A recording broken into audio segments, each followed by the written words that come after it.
Hey everyone, so tonight you're getting like the grand tour of my whole office because I'm working in all these different places. What I'm getting ready to do right now is make unpaper towels. This is going to be a no-sew project because my daughter Kylie asked me, like really asked, she was like, please make things that are sustainable where people don't have to know how to sew.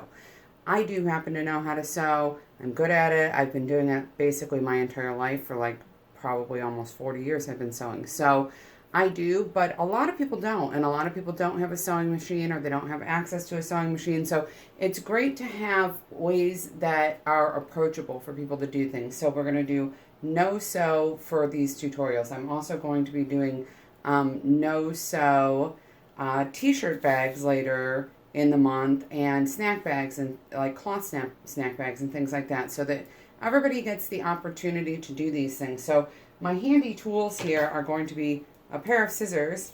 This is actually some green flannel that I got on sale at Joann's. I actually bought 3 yards. It was on sale for $1 a yard, and I like to use a dark color for this or a pattern so that you don't see stains because over time they will get stained, and honestly, like, what do you even care about that?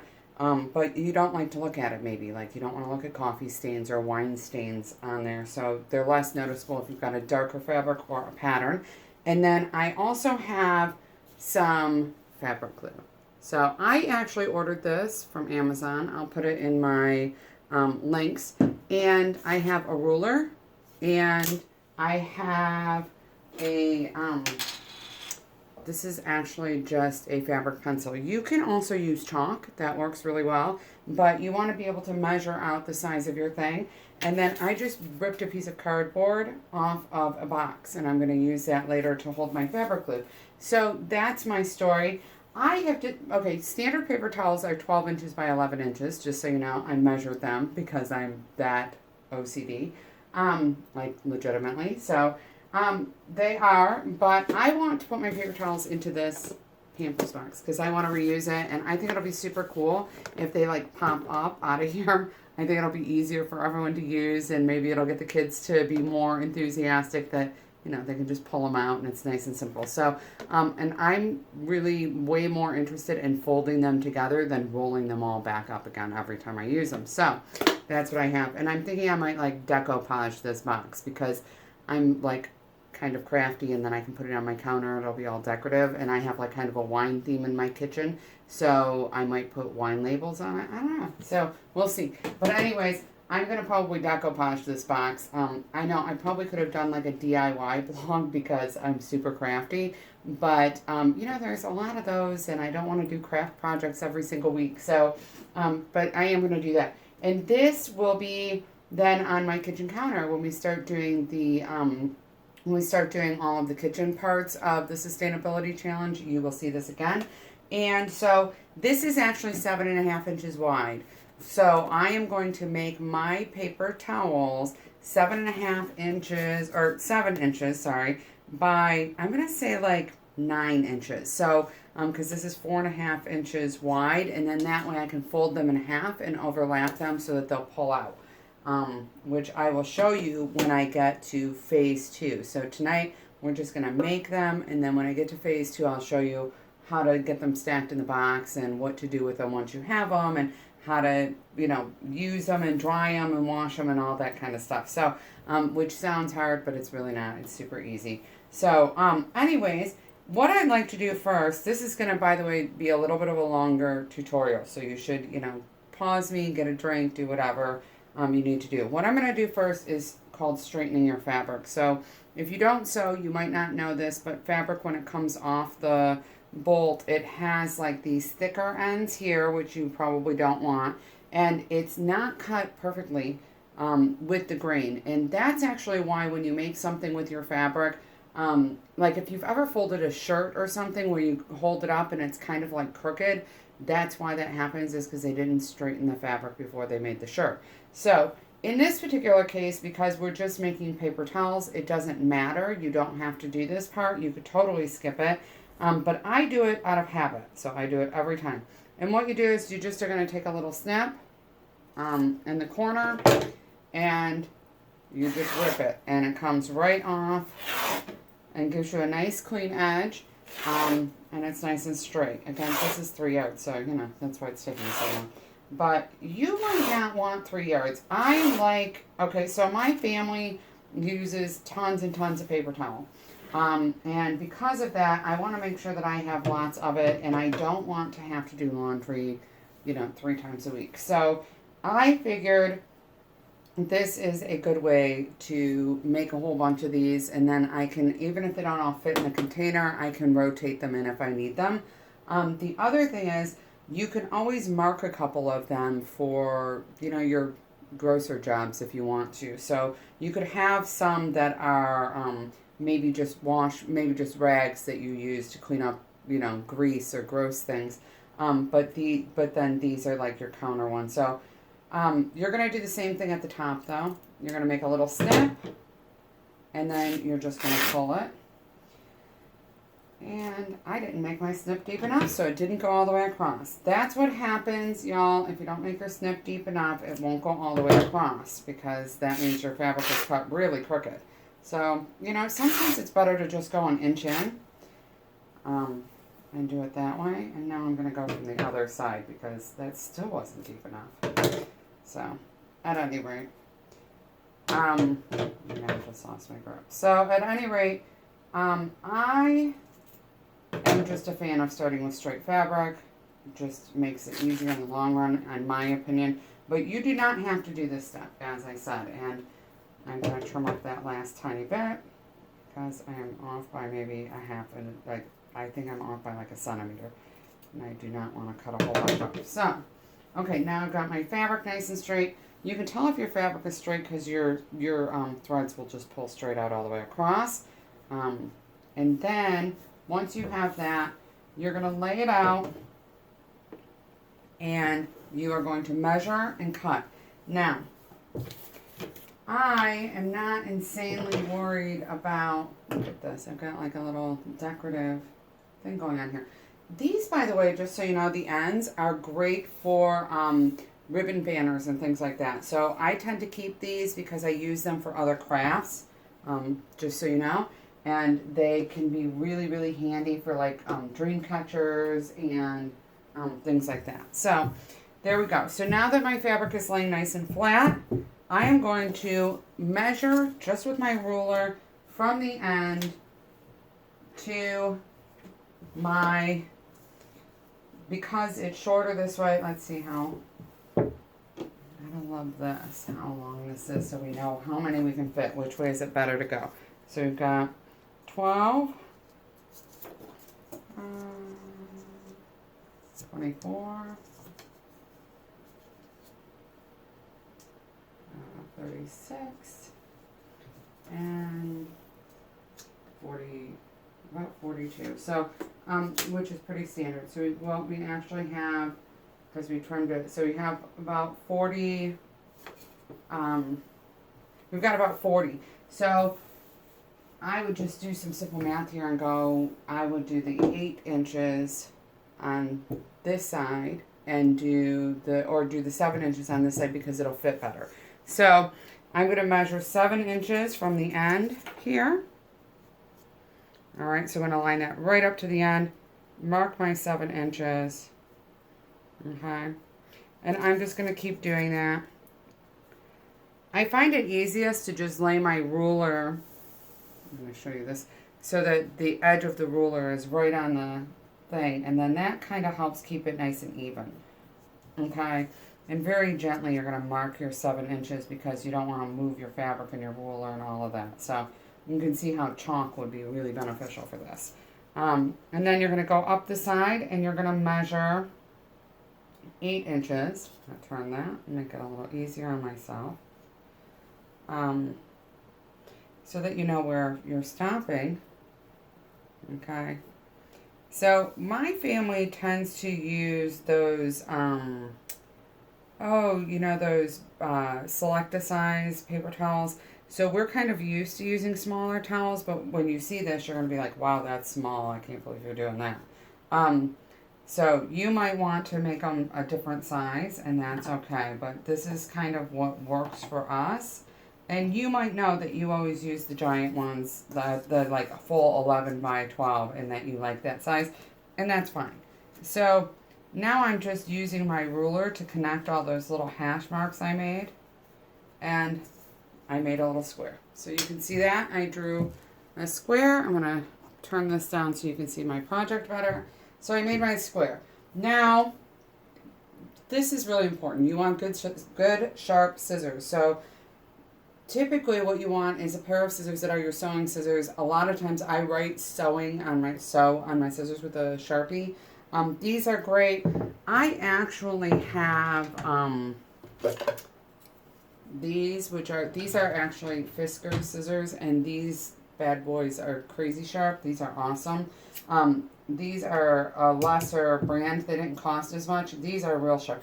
Don't use these for anything except fabric. As soon as you use them to cut paper or anything else, they are really dull and they don't work as well. You can sharpen your scissors by cutting sandpaper. You'd have to cut a lot of sandpaper. So I'm just going to cut right along that line. You can kind of tell how sharp these scissors are. Okay, and then let me see, I've got that. And I'm going to cut across the other line. And now if I wanted to, and I will show you, I will just use this as a template and put it down here. Now, if you don't want to mess these up, you don't want to use it as a template and cut with it sitting in place. So you're just going to take your ruler, put it right to the edge, and make your lines and cut your lines. Do not cut with your template in place. You will absolutely ruin it. There's just no two ways about it. It doesn't really work that you won't. It's just not the way the cookie crumbles, y'all. It will get messed up. So now I have another one, and I can cut that. So I could go about doing this until all this fabric was gone, and you would get mighty bored with it. See, these scissors aren't as sharp. Let me switch my scissors here. You'd get mighty bored with it. So I'm not going to do that to y'all. I'm just going to go ahead and cut these two out, because I'm going to finish one of them, and I'm going to use the other one as a template to make the rest. So, and remember, unless you're selling these, which if you're selling them, then you probably want to get a serger and you want to finish them perfectly, and you might want to make them snappable and all that. Unless you're selling these, you're just making them for yourself. You don't need to worry about, are they 100% perfect, okay? That's kind of not the point. So you just are trying to replace your paper towels and the plastic film wrap that they come in and all of that, and the waste of the money and the running to the store to get them, with something that is more sustainable. So you're going to take your fabric glue and you're going to put it on, you're just going to, oh, this one's not open. See, I'm going to use my sewing scissors to open this while we're talking, and I shouldn't do that, but I am. Okay, and you're just going to put a blob of it right here on your cardboard. See that? Now, I don't know if anybody else does this. I could be doing this wrong because I am not a beauty blogger. I'm never going to be a beauty blogger. I don't really know anything about any of that. But when I put on false eyelashes, like twice a year when I do it, this is how I do my eyelashes. This could be wrong. If this is wrong, somebody please message me and send me a link to a tutorial on how to do eyelashes. But I make a blob somewhere like this, and then I just run my eyelash over it, the strip, and then I just pop it on my eye. So if that's wrong, somebody tell me. But if that's right, then it's the same concept. So you're just going to run this along here so that you get glue on the edge. So, see that? All right. You are doing that because if you get glue on the edge of this, it will create a seal and it will stop it from fraying. You do not want them to fray when you wash them, because that is going to be a big stringy mess and they're going to tangle on everything, including each other. So you do not actually want them to fray. That is a thing. So you want to get glue on the edge, And I'm going to actually put it on both sides. And do not worry, again, if you get some glue up the side. When it dries, it'll be a little bit, like, kind of crusty. I don't know how to explain it. Like, almost like a plastic edge, it'll seem like. Okay? And so, you will just continue to do this until you have the edge covered. Now, here's what I'm going to tell you. This is where, like, it would be helpful to have them all cut. You can lay them over a drying rack with a couple of the sides done. Or you can do what I'm about to do, which is just set them on the edge of something and wait for one edge to dry before you do the next. This is a big thing to do. Now, if you're really, like, coordinated, and you might be, you can get a larger piece of cardboard to lay it on, and you can just squirt the glue right on the edge, okay? That's fine too. You could put it on with a paintbrush. I mean, whatever floats your boat is fine, okay? As you can see. So I'm kind of gonna, and I might do it this way for the rest of them. This glue is a little thick and it's hard to run the fabric through. So I'm telling you that because, y'all, I actually like to do tutorials where I'm trying it with you so that, you know, like, if I bomb at this, like, it's in real life. Like, I want you to see, like, some of these things are trial and error. They're not all perfect like you see on Instagram. So now, see that? I got a whole edge that's covered in glue. Now, I'm going to lay it over my, I'm going to lay it right over my container because that's a good place for it. Make sure it doesn't touch anything. And I'm actually going to put a pair of scissors on top so that it doesn't slide off because that's heavy. I'm going to wait for that to dry, and it's probably going to be a little while. So that's it. When that dries, I'm going to come back. I'm going to do the other 4 edges. So what I would typically actually do is, like, line these up on, like, the edge of my desk or something, right, with something on top of them. And then I would just do a whole bunch of them. By the time I was done with all of the ones I had cut, I would be ready to do the second side. So that's the thing I would do if I was going to do them all right now. But if I do them all right now, you're going to be watching this video for probably at least an hour, maybe 2. However, when they're done, and I just want to say this, when they're done, they are done. So they're done for good. You have them for probably at least a year, maybe even longer. If you don't want to go through this process, there is a link in my post that I put out today called Simple Sustainable Swaps to buy unpaper towels that are just plain white, or you can get whatever color. And the other thing you can do is go on Etsy, because there's a whole lot of women out there who have side hustles and they craft nonstop and they sell their products.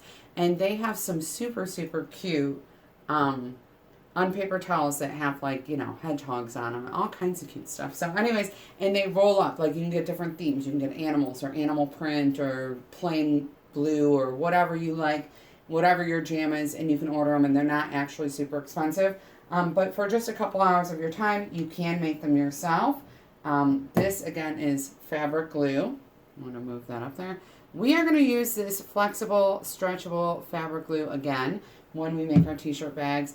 That project I actually think is less time consuming, and it's a ton of fun. So I hope you will tune in for that. That'll be coming in 3 weeks. That's at the end of the month. Next week we have cleaning products I'll be showing you how to make, and I will also show you how to make homemade dryer sachets. So you can put essential oils on them and they fight static cling, and you can get rid of that nasty, nasty fabric softener that is so bad for you, for your dryer, your washer, and your whole family house environment. This is like some bad stuff. So anyways, we will actually get into how to make dryer sachets, and you can do that. And so I will see you next time. And when we work in the kitchen in 2 weeks, you will see all of my unpaper towels. I'll also make a second tutorial coming up in a couple weeks. I'm not sure when, because I just figured, you know, you might want to see it, about how these all get stacked in the box and where I put them in the kitchen, and what I do to collect them at night and to, you know, set them aside for washing. because obviously if you take wet paper towels and you throw them all in a bin, they're going to start to stink and get mildewy. So I will show you how to do all that good stuff to make them last longer and easier to use so your family will get on board. So I will talk to you soon. Thanks a lot. And check out the blog at upcycledadulting.com. Thank you. Bye.